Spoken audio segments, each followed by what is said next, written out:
Gauss law in electrostatics. This law states that total electric flux passing normally through the surface is 1 by epsilon naught times the total charge enclosed by the surface. This is the statement. So ಇಲ್ಲಿ ಈ ಒಂದು Gauss ಲಾ statement ಏನು, ಯಾವುದೇ ಒಂದು closed surface ಅಲ್ಲಿ perpendicular ಆಗಿ pass ಆಗಿರ್ತಕ್ಕಂಥ ಈ ರೀತಿ ಅರಾಯ್ಡ್ ಇರ್ತಾರೆ, ಇದು ಪಾಸ್ ಆಗಿರ್ತಕ್ಕಂಥ ಎಲೆಕ್ಟ್ರಿಕ್ ಫ್ಲಕ್ಸ್ ಬೇಕು ಅಂದ್ರೆ ಅದೇ ಸರ್ಫೇಸ್ ನ ಒಳಗಡೆಗಿರ್ತಕ್ಕಂಥ ಟೋಟಲ್ ಚಾರ್ಜ್ ಅನ್ನ 1 by epsilon naught ಟೈಮ್ಸ್ ಆಗಿ ತಗೊಂಡ್ರೆ ಈ ಕ್ಲೋಸ್ಡ್ ಸರ್ಫೇಸ್ ಅಲ್ಲಿ ಪರ್ಪೆಂಡಿಕ್ಯುಲರ್ ಪಾಸ್ ಆಗಿರ್ತಕ್ಕಂಥ ಎಲೆಕ್ಟ್ರಿಕ್ ಫ್ಲಕ್ಸ್ ಈಕ್ವಲ್ ಆಗುತ್ತೆ.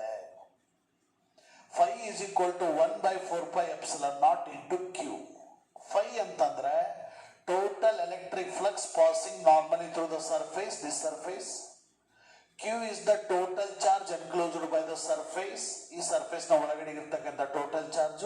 Epsilon naught is the permittivity of the free space. Its value is 8.854 into 10 raised to minus 12 farad per meter. ಈಗ ಈ surface ಮೂಲಕ pass ಆಗಿರ್ತಕ್ಕಂಥ ಟೋಟಲ್ ಎಲೆಕ್ಟ್ರಿಕ್ ಫ್ಲಕ್ಸ್ ಇಕ್ವೇಶನ್ ಗೊತ್ತಿದೆ. Phi is equal to integration of E cos theta into ds. ಹಾಗಾದ್ರೆ ಈ plus Q charge ಇಂದ ಈ ಒಂದು ಸರ್ಫೇಸ್ ಮೇಲೆ ಪಿ ಪಾಯಿಂಟ್ ಅಲ್ಲಿ ಡಿಸ್ಟೆನ್ಸ್ ಆರ್ ಅಂತ ತಗೊಂಡಿದೀವಿ. ಆ ಪಿ ಪಾಯಿಂಟ್ ಅಲ್ಲಿರೋ ಎಲೆಕ್ಟ್ರಿಕ್ ಇಂಟೆನ್ಸಿಟಿ ಇಕ್ವೇಶನ್ ಬೇಕು, ಗೊತ್ತಿದೆ ನಮಗೆ. E equal to Q by 4 pi epsilon naught r square Coulomb's ಲಾದಿಂದ ಪ್ರೂವ್ ಮಾಡಿರೋದು. ಹಾಗೇನೆ ಇಲ್ಲಿ ಎಲೆಕ್ಟ್ರಿಕ್ ಇಂಟೆನ್ಸಿಟಿ ಅಥವಾ electric lines of force along the normal ಇರೋದ್ರಿಂದ ಥೀಟಾ ಈಕ್ವಲ್ ಟು 0 ಆಗುತ್ತೆ, ಕಾಸ್ 0 ಈಕ್ವಲ್ ಟು 1. ಜೊತೆಗೆ ds ಅಂತಂದ್ರೆ area of the small element on the imaginary surface. This imaginary surface is also called Gaussian surface. ಹಾಗಾದ್ರೆ Gaussian surface ಅಂದ್ರೆ ಏನು?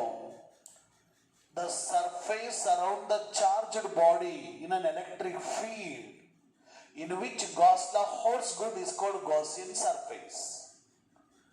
Charged body surrounding ಅಲ್ಲಿ electric field ಅಲ್ಲಿ ನಾವು ಅಜ್ಯೂಮ್ ಮಾಡ್ಕೊಂಡಿರ್ತಕ್ಕಂಥ ಯಾವೊಂದು ಸರ್ಫೇಸ್ ಅಲ್ಲಿ ಗಾಸ್ ಲಾ ಹೋಲ್ಡ್ಸ್ ಗುಡ್ ಆಗುತ್ತೋ ಅದಕ್ಕೆ ಗಾಸಿಯನ್ ಸರ್ಫೇಸ್ ಅಂತ ಕರಿತೀವಿ.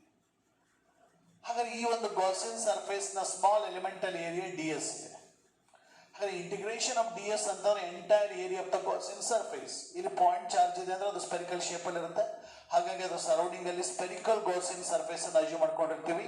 ಆ spherical area 4 pi r square, area of the spear 4 pi r square. ಹಾಗಾದ್ರೆ E equal to phi equal to integration of E cos theta into ds, but cos theta equal to 1 ಇರೋದ್ರಿಂದ phi equal to E into integration of ds ಆಯ್ತು. Phi ಅಂದ್ರೆ equation ಗೊತ್ತಿದೆ, Q divided by 4 pi epsilon r square into ds, integration of ds ಅಂದ್ರೆ ಗೊತ್ತಿದೆ 4 pi r square. 4 pi r square 4 pi r square cancel ಆಗಿ phi is equal to Q by epsilon naught ಅಂದ್ರೆ hence the Gauss law, Gauss theorem in electrostatics. ಈಗ ಈ ಒಂದು closed surface ನ ಒಳಗಡೆಗೆ plus Q1 minus Q2 plus Q3 minus Q4 minus Q5 plus Q5 charges ಇದಾವೆ. ಆಗ ಈ ಒಂದು ಚಾರ್ಜರ್ ಬಾಡೀಸ್ ಗಳಿಂದ ಎಲೆಕ್ಟ್ರಿಕ್ ಲೈನ್ಸ್ ಆಫ್ ಫೋರ್ಸ್ ಗಳು ಈ ರೀತಿ ಪಾಸ್ ಆಗ್ತಾ ಇದಾವೆ ಆ ಒಂದು ಕ್ಲೋಸ್ಡ್ ಸರ್ಫೇಸ್ ಗೆ ಪರ್ಪೆಂಡಿಕ್ಯುಲರ್ ಆಗಿ.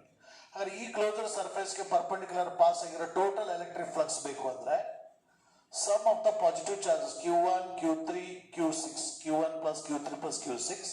Next sum of the negative charges minus Q2 minus Q4 minus Q5 minus common ತೆಗೆದಿವಿ. ಹಾಗಾಗಿ minus into bracket Q2 plus Q4 plus Q5 divided by epsilon naught. ಈ ರೀತಿ ಆ ಸರ್ಫೇಸ್ ನ ಒಳಗಡೆ ಇರತಕ್ಕಂಥ ಟೋಟಲ್ ಚಾರ್ಜ್ ಅನ್ನ ಎಪ್ಸಿಲಾನ್ ನಾಟ್ ಇಂದ ಡಿವೈಡ್ ಮಾಡಿದ್ರೆ ಅದೇ ಸರ್ಫೇಸ್ ಅಲ್ಲಿ ಪಾಸ್ ಆಗಿರೋ ಎಲೆಕ್ಟ್ರಿಕ್ ಫ್ಲಕ್ಸ್ ಸಿಗುತ್ತೆ. ಜೊತೆಗೆ ಇಲ್ಲಿ coulombs law is applicable only in between the 2 point charges at rest. ಆದ್ರೆ ಇಲ್ಲಿ ರೆಸ್ಟ್ ಅಲ್ಲಿ ಇರ್ತಕ್ಕಂಥ 2 ಪಾಯಿಂಟ್ ಚಾರ್ಜಸ್ ಗಳ ಮಧ್ಯೆ ಕೂಲಂಬ್ಸ್ ಲಾ ಅಪ್ಲೈ ಆಗುತ್ತೆ.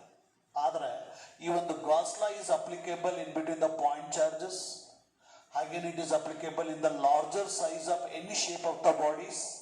ಯಾವುದೇ ಶೇಪ್ ಆಫ್ ದ ಬಾಡೀಸ್ಗಳು ಎನಿ ಸೈಜ್ ಇರಬಹುದು ಅಂತ ಚಾರ್ಜ್ ಬಾಡೀಸ್ ಗಳಲ್ಲೂ ಸಹಿತ ಈ ಒಂದು ಗಾಸ್ ಲಾ ಅಪ್ಲೈ ಆಗುತ್ತೆ. ಹಾಗಾಗಿ Gauss law is more fundamental than that of the Coulomb's law.